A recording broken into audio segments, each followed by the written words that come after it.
A poor man was married to a beautiful woman. The man and his wife never quarreled. The husband loved his wife. The wife loved her husband. They were very happy. But this happy couple had a rich, handsome neighbor. He saw the poor man's beautiful wife, and he fell in love with her. "I want to marry her myself," he thought. Every day, when the woman's husband was working in the fields, the rich man went to the poor man's house. "You're a beautiful woman," he said to the poor man's wife. "But your clothes are old. Why doesn't your husband buy new, pretty clothes for you? I'm sure he doesn't love you. If he loved you, he would buy wonderful clothes for you. Divorce him and marry me. I will buy you beautiful new clothes, the best in the land. Then you will be the most beautiful woman in Ethiopia." At first, the woman didn't listen to the rich man, but he came to her house every day, and every day he said the same things. At last, she began to think, "Perhaps my neighbor is right. Why doesn't my husband buy beautiful new clothes for me? Perhaps he doesn't love me." That night, she said to her husband, "Look at me, husband. My clothes are old and ugly. I want new ones. Buy me some new clothes." Her husband smiled at her. "You don't need new clothes," he said. "You are the most beautiful woman in the world to me." She was angry. "Don't you love me?" she said. "If you love me, buy me a new dress." Her husband loved his wife, and he wanted to please her. "I have only a little money," he thought, "and I need a new plow. But I want my dear wife to be happy." So the next day he went to the market, and he bought a new dress for his wife. He took it home to her, and she put it on. "Thank you, my dear husband," she cried. "Now I know that you love me." When the rich man came to see her again, she was wearing her new dress. "You see," she said to him, "my husband loves me very much. He bought me this beautiful new dress." The rich man shook his head. "But a good husband doesn't only give his wife new clothes," he said. "He gives her gold. Where's your gold necklace? Where are your gold rings? Why doesn't your husband give you those?"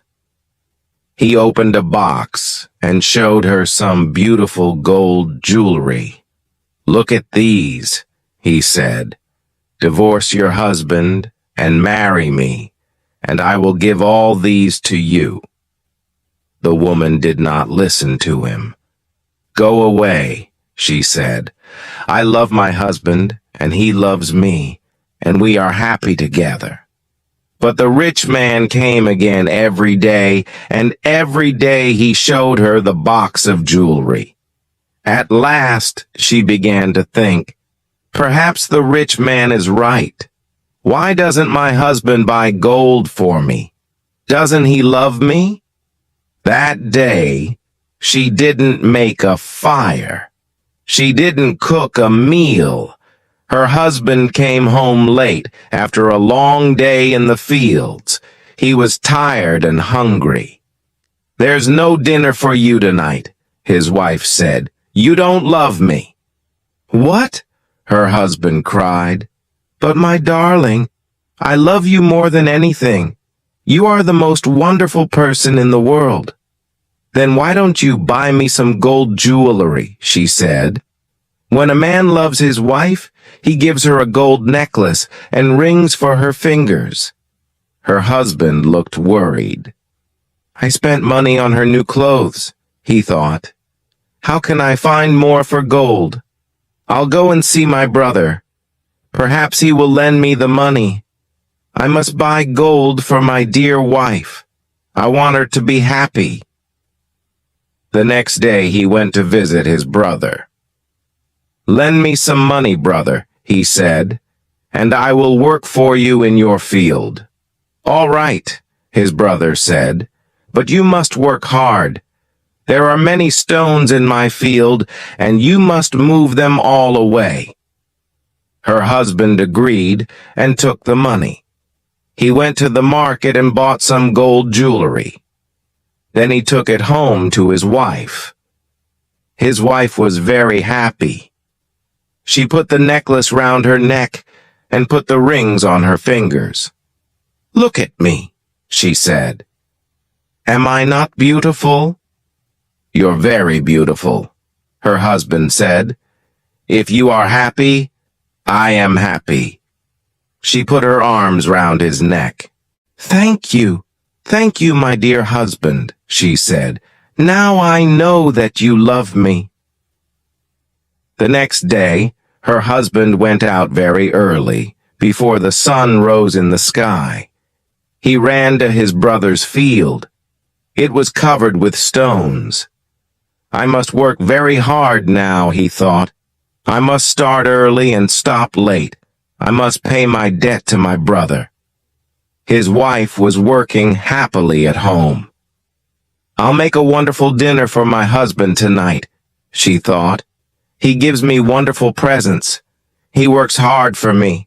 I know that he loves me." "Hello?" a voice called out. "Are you there?" The woman went outside.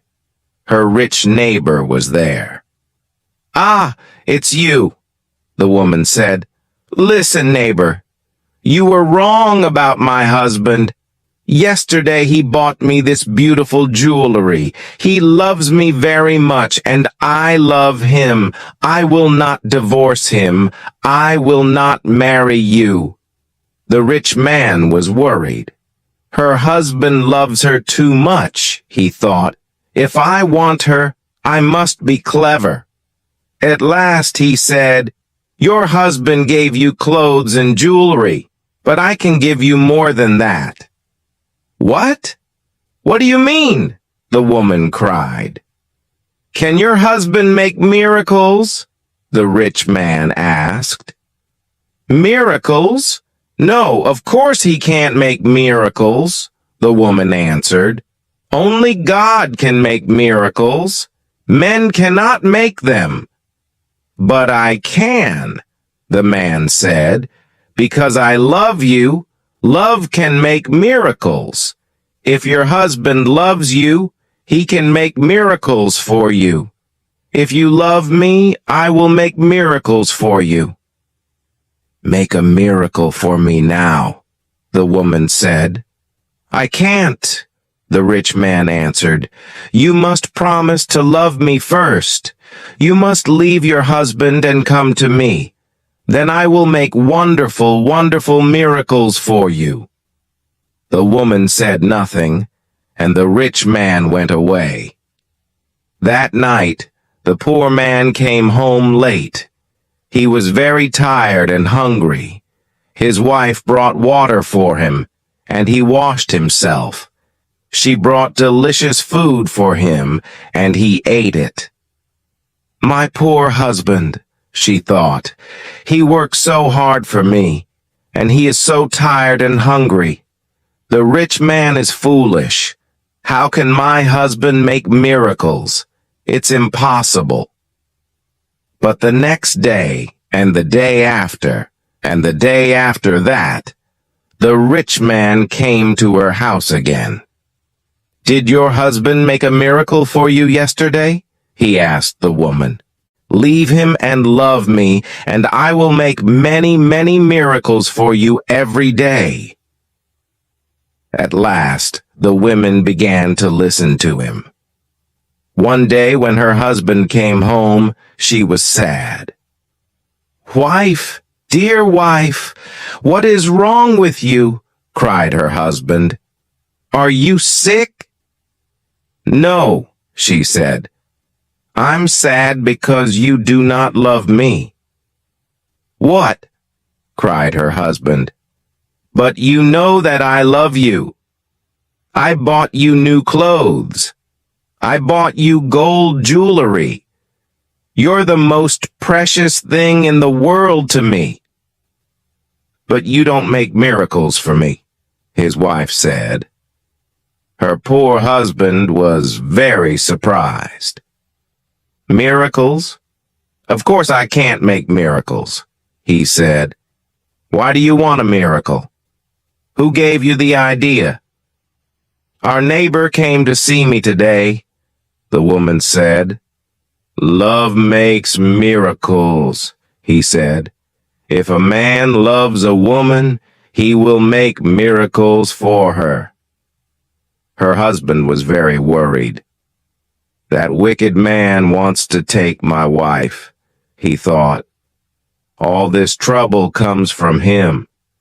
When he first came here, she wanted new clothes, then she wanted gold jewelry, and now she wants a miracle. What can I do? If I don't make a miracle, perhaps my wife will leave me and marry him." The next day, he went slowly to work in his brother's field. "I must pray," he thought. "Only God can help me now." He looked up to heaven. "Oh, Lord God," he prayed, "please help me to make a miracle. I love my wife, and I want to keep her. Don't let this rich man take her from me." He worked all morning. He was moving stones from his brother's field. In the middle of the day, he sat down under a tree to rest. A man was sitting there already. "Who are you?" the poor man asked. "I am a wizard," answered the man, "and I have a gift for you. Look, here are 2 sticks. They make miracles." "Miracles?" the poor man said. He was happy now. "What kind of miracles?" "If you touch a person with the first stick," the wizard said, "he will become a donkey." The poor man thought of the rich man, and he smiled. "A donkey," he said. "That's very good. And if I touch him with the second stick, what will happen?" "He will become a man again," said the wizard. The poor man took the sticks and jumped up. "Oh, thank you, my friend," he said. "I prayed to God, and he sent you to me. Now I can keep my wife and punish my enemy." He ran home. "Wife," he called out, "come here. I'm going to make a miracle." His wife came out of the house. "A miracle?" she said. "What miracle?" "Look," said her husband. He touched her with the first stick. At once she became a donkey. She lifted her head and tried to speak, but she could not. "Hee-haw, hee-haw," was all she could say. Her husband touched her with the other stick. At once she became a woman again. "Husband, that's wonderful," she said. "It's a real miracle. How did you do it?" "I prayed to God," her husband said, "and he helped me. And now, wife, I am going to punish my enemy." "Your enemy?" said his wife. "Who is that?" "You know my enemy," her husband said. He was looking at her. He wasn't smiling now. "It's the rich man, our neighbor. He comes to our house when I am working in the fields. He gives you bad ideas. Ask your husband for new clothes, he says. Ask him for gold jewelry. Ask him for a miracle. Am I right? Did our rich neighbor give you all these ideas?" His wife said nothing. "And did you listen to him?" her husband went on. His wife did not look at him. She was ashamed. "I'm sorry," she said. "It's true. He said all those things. He wanted me to divorce you and marry him, and I listened to him."